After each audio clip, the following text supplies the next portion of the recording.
China just hit US exports with a 125% tariff, but that's not the real story. The real story is what they did after, cutting off the dollar, rerouting trade, and making moves so calculated, so quiet, that by the time Washington reacts, it might already be too late.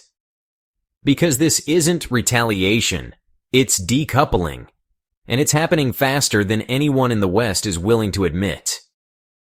On April 10, 2025, China imposed a crushing tariff on American automobiles, ag-tech machinery, and semiconductor parts, sectors that pumped over $36.4 billion into U.S. exports last year, according to Commerce Department data. This move came just 72 hours after President Trump authorized $88 billion in new tariffs on Chinese EVs and rare earth minerals.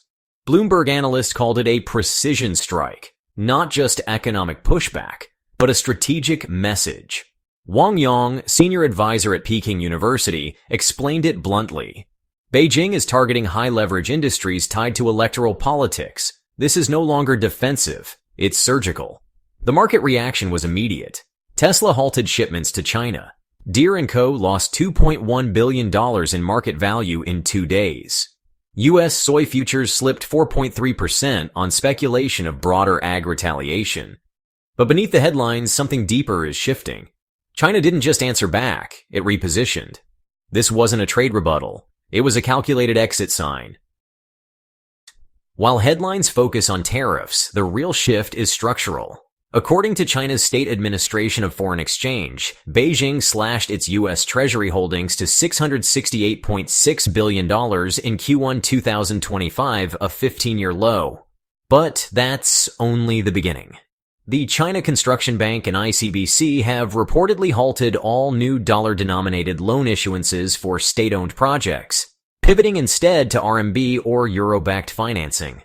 Reuters confirmed this policy shift as part of a broader internal insulation strategy designed to reduce U.S. exposure across trade, banking, and commodities.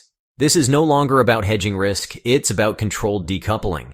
Goldman Sachs' Asia economist Maggie Wei warned that China is engineering a soft retreat from dollar-linked liabilities to preempt future financial sanctions. But if China isn't waiting for the next tariff round, what are they preparing for? On April 11th, China's Ministry of Commerce used a curious phrase in its announcement. Certain U.S. imports were now considered no longer commercially viable. It sounds bureaucratic, but it's calculated. By framing American goods as economically inefficient rather than politically unwanted, Beijing is shielding itself from WTO retaliation while simultaneously directing domestic companies to abandon U.S. suppliers.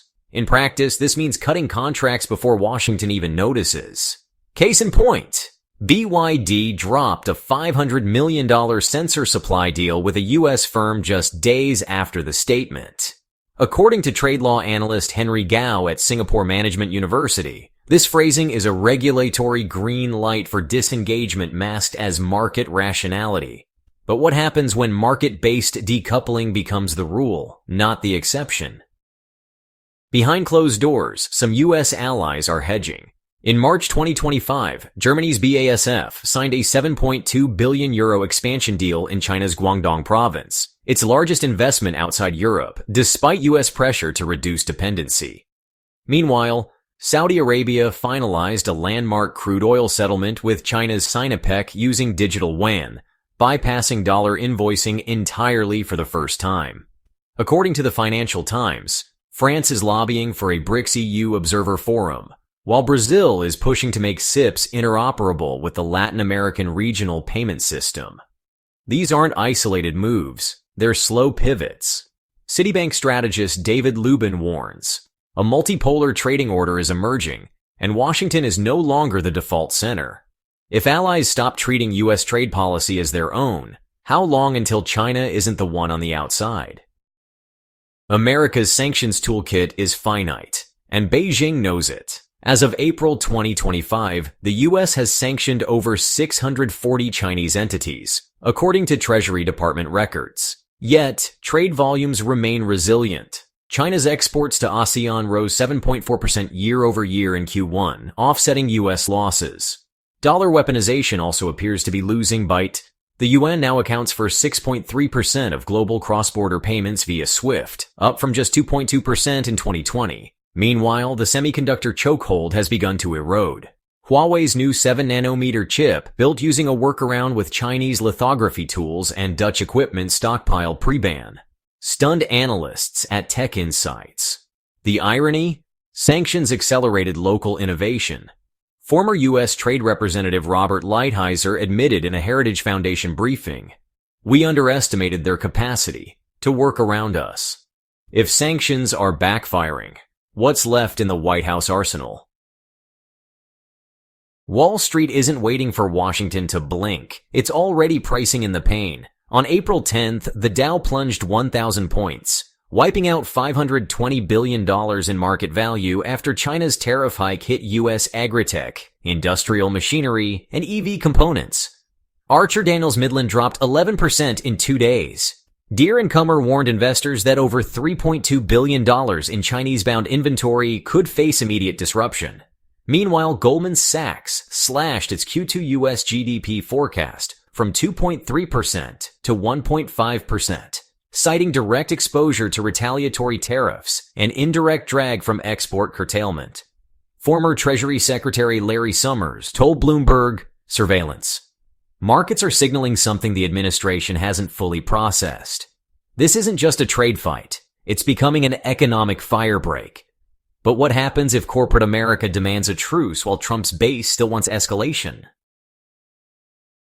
Xi Jinping isn't counting on victory through speed. He's betting on endurance. Since 2021, China has increased domestic chip production by 34% annually, according to the China Semiconductor Industry Association, while slashing U.S. soybean imports from 32 million metric tons in 2018 to just 9.4 million in 2024, per USDA data.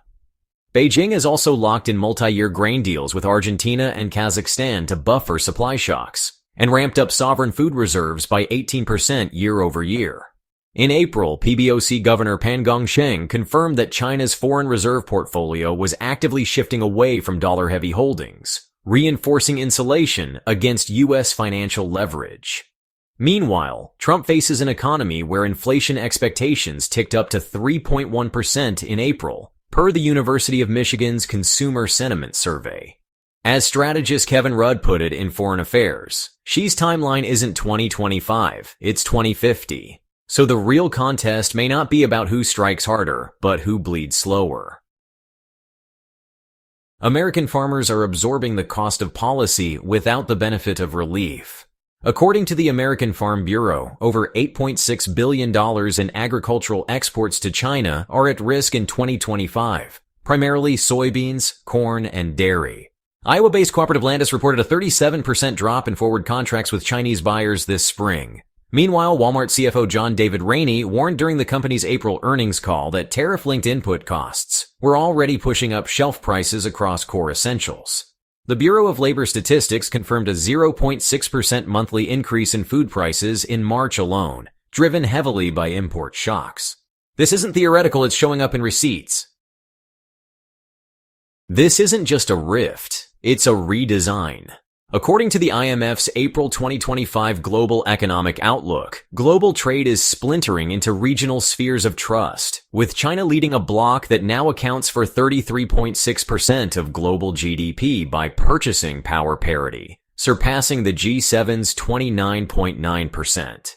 Cross-border investment flows between the U.S. and China dropped 58% year over year, according to data from Rhodium Group, while Chinese tech firms like Xiaomi and Huawei have redirected their manufacturing expansions to Indonesia, Egypt, and Mexico. On the U.S. side, Congress is considering legislation to prohibit federal pension funds from investing in Chinese equities, a signal of definancialization.